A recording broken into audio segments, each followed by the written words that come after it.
तहसील लियाकतपुर के सीनियर सहाफ़ी इरशाद अहमद वासी को टिम्बर माफिया के खिलाफ खबर शाया करना महंगा पड़ गया। इरशाद अहमद वासी को तशद्दुद का निशाना बनाया गया। आइए इस बारे में देखते हैं ये रिपोर्ट। देखिए जी, आज 19 तारीख है और तकरीबन 12 बज के कुछ मिनट का टाइम है और इस वक्त मैं तहसील हेडक्वार्टर लियाकतपुर में मौजूद हूँ और इस वक्त फ्रंट डेस्क में मौजूद हूँ। आज तकरीबन 9 बज के 32 मिनट पर हम इनवाइटेड थे। 143 शख्स में हमारे एक दोस्त हैं, वहाँ पर हमारा खाना था तो हम खाने पे जा रहे थे। मेरे साथ एक ड्राइवर था, 3 दोस्त और थे, जबकि एक दोस्त को हमने 143 शख्स से ही उठाया। वहाँ पे खाना खाने के लिए जा रहे थे। दौरान सफ़र रास्ते में 2 रक्शे लोडेड बिल्कुल जंगलात की लकड़ी से हमें रास्ते में मिले। जब बतौर सहाफ़ी मैं वहाँ पे ठहरा और अपनी सहाफ़ताना ज़िम्मेदारी को निभाते हुए उससे जांच पड़ताल की तो उसके पास कोई वर्क आर्डर या किसी किस्म का कोई परमिट न पाया गया। मौका पर पहुंचकर मैंने फौरी तौर पर वहाँ पर अपना एज़ लाइव बनाया। एज़ लाइव बनाने के बाद जो मेरी ज़िम्मेदारी थी, मैंने महकमा जंगलात को फौरी तौर पर मुतला किया।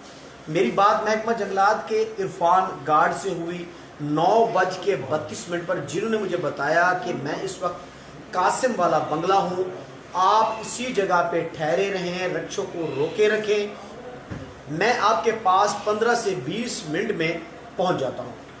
क्योंकि उसे 15 से 20 मिनट आने में लगे और वो बलोच बरादरी के जो अफराद थे उनके घर बिल्कुल ही नज़दीक थे, तो उन्होंने फौरी तौर पर जब देखा कि वो कानून के शिकंजे में जकड़े जा चुके हैं, उनकी वीडियोस मुकम्मल बन चुकी हैं, तो उन्होंने अपने अजीज़ो अकारिब और अहबाब को फौरी तौर पर मज़हमत के लिए बुला लिया।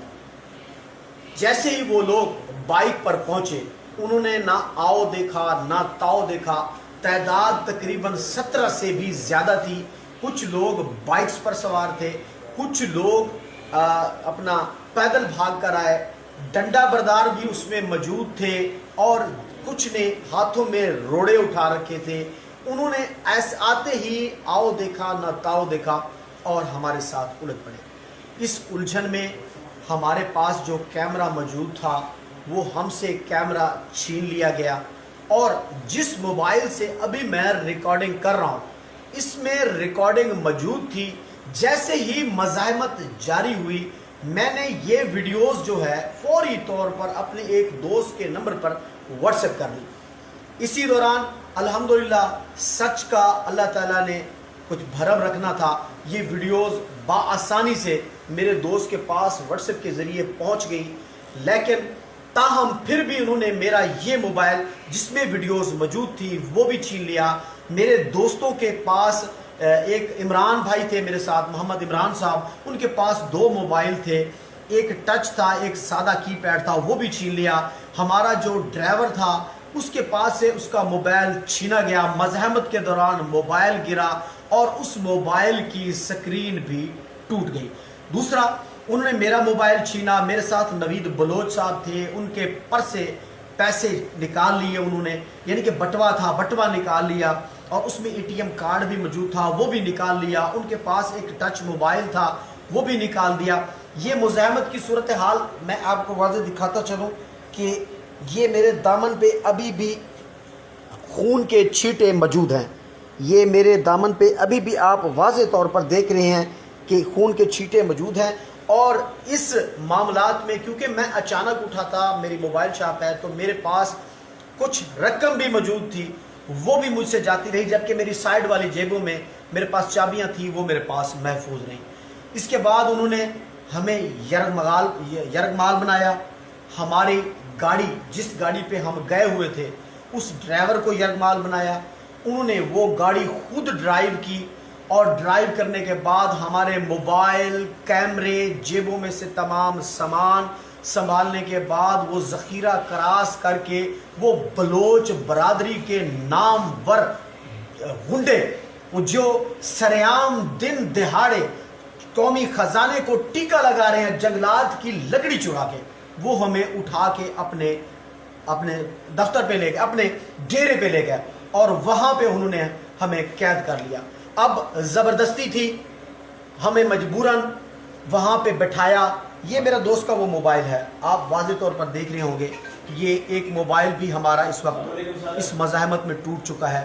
انہوں نے ہمیں زبردستی وہاں پہ بٹھایا کیونکہ ہم پہ بندوں کا پریشر تھا، باوجہ مجبوری میں 15 پہ کال بھی نہیں کر سکتا تھا، ہمارے پاس موبائل نہیں تھے، تو انہوں نے ہمارے موبائلوں کو فوری طور پر ڈیلیٹ کرنا شروع کر دیا۔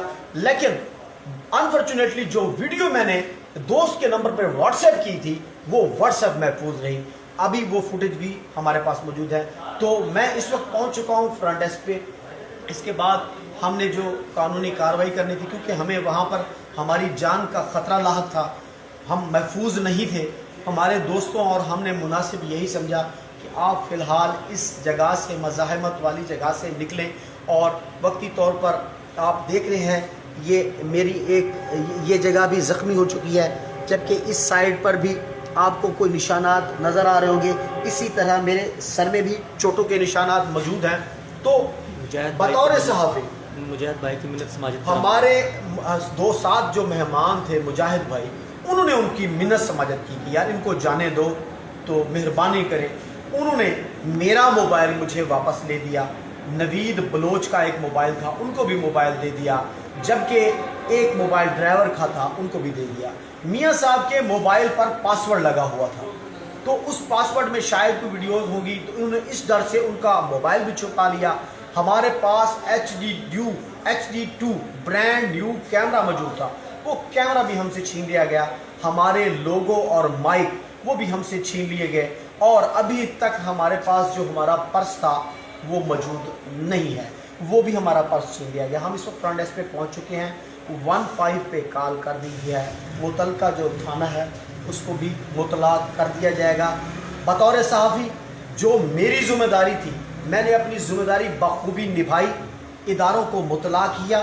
یہ صحافی کے لیے ایک اس نوعیت کا پہلا واقعہ نہیں ہے، ہر دفعہ صحافی کی زبان کاٹی جاتی ہے، اس کا ہاتھ کاٹا جاتا ہے، اس پر ناجائز اور جھوٹے مقدمات کیے جاتے ہیں، اسے تشدد کا نشانہ بنایا جاتا ہے، اور آخر میں اس معاشرے کو جو آگاہ رکھنے والا ہے، اس معاشرے کی جسے چوتھا ستون کہا جاتا ہے، جسے تیسری آنکھ کہا جاتا ہے، وہی معاشرے میں آخر میں وہی صحافی کرپٹ نکل آتا ہے۔ تو میری اعلیٰ عدلیہ سے، میری متعلقہ تھانے سے، میری وزیر اعلیٰ پنجاب سے، میری وزیر اعظم عمران خان سے، میری یہاں کے جو اس وقت DSP غلام دستگیر خان صاحب ہیں ان سے، اور جو ہمارے محترم DPO صاحب ہیں ان سے، اور میرے محترم صحافیوں سے، میرے بھائیوں سے میری گزارش ہے کہ مجھے انصاف دیا جائے، اور جو ملزمان ہیں ان کے خلاف قانونی کارروائی بھی ہونی چاہیے، اور انہیں قانون کے کٹہرے میں لا کر کھڑا کر کے منطقی انجام تک پہنچانا چاہیے۔ شکریہ۔